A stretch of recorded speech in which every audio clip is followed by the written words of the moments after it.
So we have already discussed how to do a microvectors technique. Now we'll be focusing on two new techniques, that is phaco sandwich and phaco section.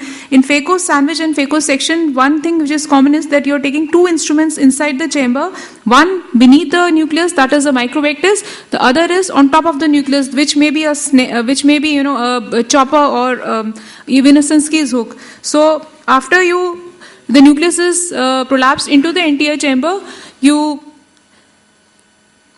what you do is you put microvector. You first fill the chamber with lots of viscoelastic, because as you see there's going to be a lot of instrumentation within the chamber. So you must have your anterior chamber deep. So you need to again create your tunnel. Now mind you, in phaco section your tunnel need not be this large, but in phaco sandwich it has to be a very large tunnel. This is a hypermature cataract. And you can see you would not like to do a phaco in this patient, and the nucleus has been prolapsed into the anterior chamber. You inject a lot of viscoelastic all around. You enter with your microvectors behind. The Sinskey's hook is in the other hand, and you stabilize and just take it out.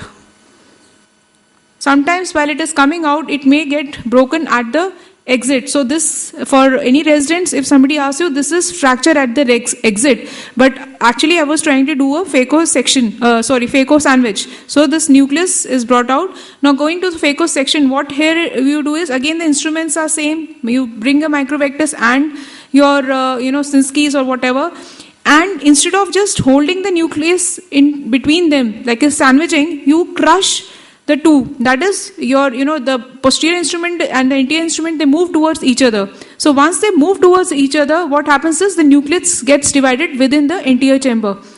So that is the concept in phaco section, and obviously it's quite logical. You don't need a very large section for this. You don't need a lot of side pocket dissection for this. So once this is done,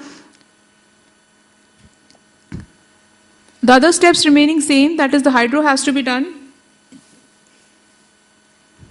This is just to show how you can increase the size of the capsular rhexis. That is, it started with a small one and it was enlarged later in spiral fashion. So the nucleus is prolapsed, small hydro. The nucleus, if your rhexis is large enough, the nucleus tends to pop out. Then you can inject visco. Now see this, the vectors goes behind, the other instrument on top, and they both move towards each other. It's a crushing effect which is being produced. Once the nucleus breaks into two pieces, you don't take them out. You just push them back in. Take a cannula of viscoelastic, inject viscoelastic so that these two pieces are now separated. If you don't separate them, what will happen is if you try to take them out, they both are going to rush ki pehle main aunga. So you have to, inject visco, separate them, and then take out one piece at a time so that you can take them out through a small section. So this is one piece being brought out, and then subsequently the other piece, either you can use visco and just inject it and it will come out, or you can make use of any forceps. I think that should be enough for...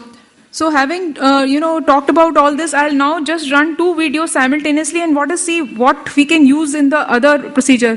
One side there is the SSA is being done. The other side the phaco is on. Initially you can use crescent knife instead of using a keratome to make your tripanel incision. You can use a crescent knife, and a person who knows how to construct a good tunnel will construct a very good tunnel for phaco also. So instead of having the 6 millimeter incision, the only difference is that here you are trying to dissect the side pockets.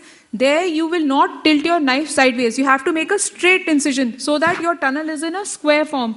The geometry in SICS is not square form. The rhexis again similar.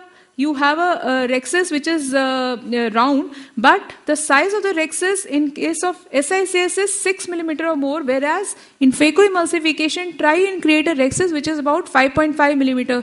If you create a very large rhexis, then while you're doing a nucleotomy, your nucleus will tend to pop out of your bag all the time, and you will not be able to do it in the bag phaco.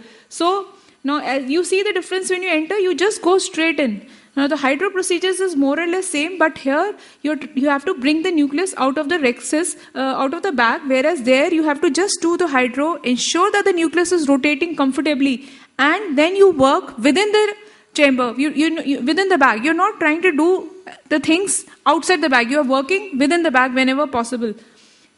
Here again, now the nucleus has to be brought out entirety. So you see the section size is large. There it's something like, you are creating smaller pieces and then it is being emulsified or phacoaspirated by the machine. So you see that most of these steps are by and large similar, and you can switch from one technique to the other very easily if you master both. Now you, on the right side, you see that already the nucleus is out, and here the lens which is being inserted is a 6 or 6.5 millimeter optic PMA lens or a foldable lens with a large optic, because your rhexis size is large. If you put a phacoprofile lens in SICS, the overlap between the rhexis margin and the optic will not be there, and you will induce more PCO. So you must put a larger optic size. You should not use a phacoprofile lens in SICS as far as possible. Whereas in phacoemulsification, you can use any kind of lens, but preferably if you use a PMA, it should be a phacoprofile lens, because otherwise your rhexis size is already small. So you see, most of these things are same. And at the end of the surgery, you must hydrate the ports, and you must check that your chamber is not shallow.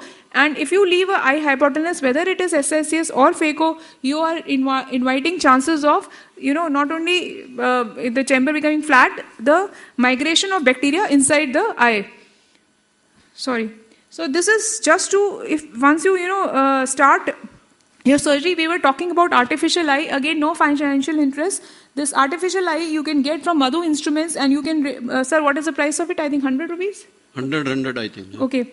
And you can just work on this outside the eye and get the hang of it. It gives a fair idea of how to, break the nucleus and how to do trenching and everything. So once you do your surgery in the human eye, you are more confident and you create lesser complications.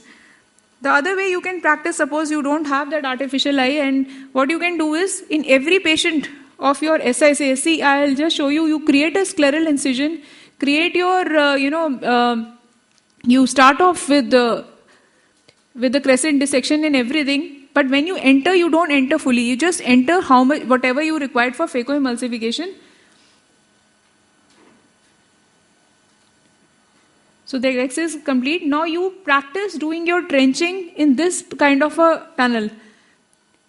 Don't make a very large, when you're trying to do this procedure, because when you're doing a phacoemulsification, if your width is very big, then it becomes difficult to manipulate. Once you have, broken the pieces into two, now you can enlarge and you go back to your SICS. So gradually, step by step, first you practice trenching in your SICS, then you move towards the phaco. So this is what we advocate, and that's how we used to teach our residents. Nowadays the residents, they are smarter, they directly start doing phaco, but that's the initial step. If you are all alone, you can go back and practice in this manner.